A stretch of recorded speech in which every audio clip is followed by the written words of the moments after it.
Chapter 11 हमारे पास codes and arcs के बारे में है। कोड्स के बारे में हम चैप्टर नंबर 9 में पढ़ चुके हैं। एक ऐसा लाइन सेगमेंट जिसके एंड पॉइंट्स हमारे पास किसी भी सर्कल के सरकमफेरेंस पे लाई कर रहे हों, तो ऐसे लाइन सेगमेंट को हम कोड कह रहे थे। अब हमारे पास आर्क्स आ रहे हैं, तो आर्क की डिफिनीशन हमारे पास क्या है कि arc is an unbroken part of a circle. ये हमारे पास किसी सर्कल का हिस्सा होता है। तो इसकी डेफिनेशन हम एग्जाम्पल से वो पढ़ लेते हैं।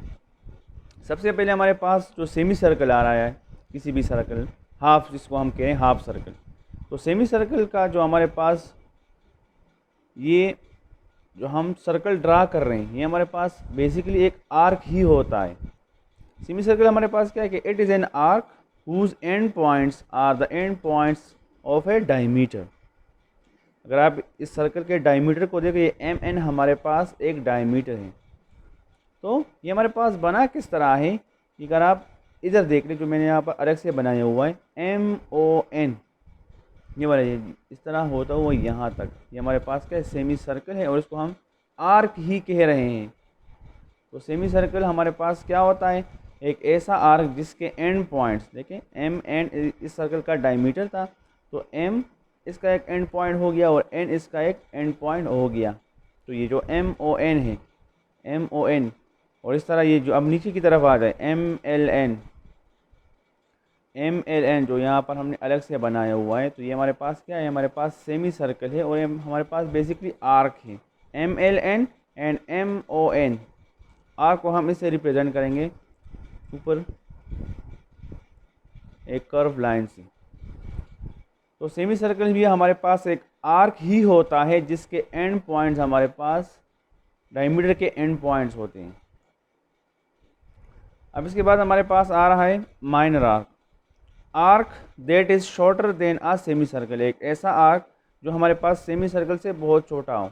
एग्जांपल देख लेते हैं। अगर आप इधर इस शेडेड एरिया को देखिए, एम से लेकर ओ तक, ये एम ओ, और इस तरह इधर नीचे आ जाए एन आर, ये वाला एम ओ, ये,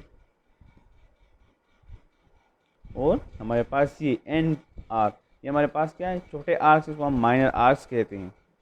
इसके बाद हमारे पास आ रहा है मेजर आर्क, एक ऐसा arc that is longer than a semi circle, जो हमारे पास सेमी सर्कल से बड़े आ रहा है। एग्जाम्पल देख रहे हैं, अगर आप इस सर्कल को देख लें, जो मैंने यहाँ से अगर आप इस सर्कल को देख लें, तो यहाँ से होता हुआ एम एल से होता हुआ ओ तक, ये पूरा एक एम से होते हुए एल, एल से होते हुए ओ तक, ये जो हमारे पास पूरा ये जो सर्कल है, इसको हम कह रहे हैं मेजर आर्क। देखिए ये हमारे पास इस सेमी सर्कल से बड़ा आ रहा है। तो मेजर आर्क की डिफिनीशन क्या होगी, वो सेमी सर्कल से बड़ा होगा और माइनर आर्क हमारे पास सेमी सर्कल से छोटा होगा।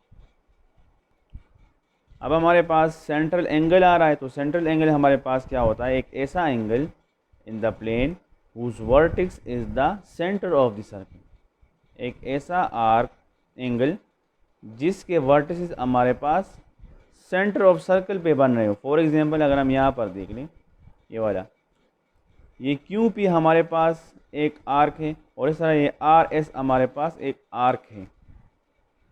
तो इधर देखिए, ये जो अगर हम इसको लेबल करें ओ क्यू ओ पी, ये वाला एंगल क्यू ओ पी, तो इसका एक वर्टेक्स ये हो गया और एक हमारे पास ये, तो ये हमारे पास जो वर्टेक्स बन रहे हैं ये हमारे पास सेंटर पे बन रहे हैं, तो इसको हम सेंट्रल एंगल कह रहे हैं। एंगल क्यू ओ पी, ये हमारे पास क्या है सेंट्रल एंगल है। इस तरह हम अगर इधर देखें आर ओ एस को देखें, आर एस मतलब आर ओ एस, तो ये भी हमारे पास क्या है, ये भी हमारे पास सेंट्रल एंगल ही है। तो आपने एक और चीज़ याद करनी कि सेंट्रल एंगल्स किसी भी दो कांग्रुएंट आर्क के सेंट्रल एंगल्स हमारे पास वो बराबर होते हैं।